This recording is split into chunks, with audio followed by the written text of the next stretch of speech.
تريزيجيه بيه.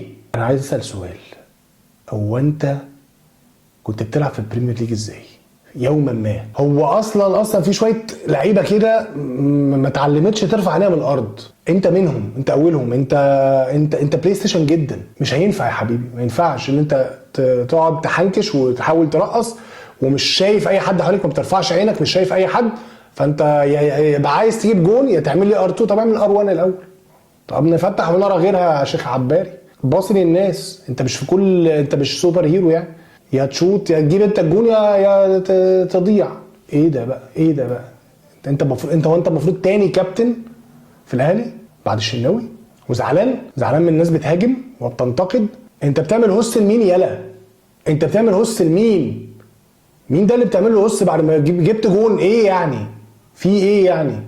انت مش عايز حد ينتقدك؟ يا عم اتكل على الله غور في داهيه، مش فارقه معانا. هتكبر علينا وبعد كده تيجي تقول لي الاهلي وجمهوره والناس وبتاع. بلاش بقى شعارات كدابه، مش هنضحك على بعض. الهوس مين؟ انت بتعمل ايه اصلا؟ الهوس دي مش بالمشاوره ولا كده ولا كلام، بفعل. اعمل يا باشا دورك، ده انت مدفوع فيك قد كده. العب مع الناس. واحد زي كوكا ده يعني لماذا يلعب كرة القدم؟ ده سؤال انا نفسي حد يجاوبني عليه. لماذا يلعب كوكا كرة القدم؟ ليه يمارس هذه اللعبة؟ ما هنشوف له اي حاجة على قده كده. كورة؟ لا يا حبيبي، انت مالكش كورة. انت وانت كمان هتقعد تقول لي في تجديد وعايز عايز فلوس. هو انت بتلعب عايز فلوس؟ انت مش كتر خير الدنيا ان انت بتلعب. انت بتلعب اساسي يالا. انت بتلعب باك شمال وانت اصلا ما بتعرفش تلعب كوره. مش باك شمال، انت ما بتعرفش تلعب كوره، ما بتعرفش تلعب بشمالك ولا يمينك ولا اي حاجه، ولا نص ملعب ولا باك ولا اي زفت. انت بتلعب ليه؟ وانت بتروح منتخب ليه اصلا؟ ايه ده؟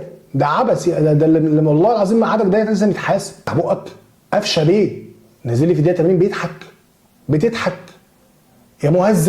يا مهزأ بتضحك. انت ما عندكش دم، مفيش مراعاه لمشاعر كل الاهلاويه. ان انت متعادل في ماتش ومحتاج تكسب عشان انت متزفت بقالك كام ماتش وموقفك زباله، نازل تضحك. ولما نزلت عملت ايه يا حبيبي؟ عملت ايه؟ ولا حاجه. مردود صفر.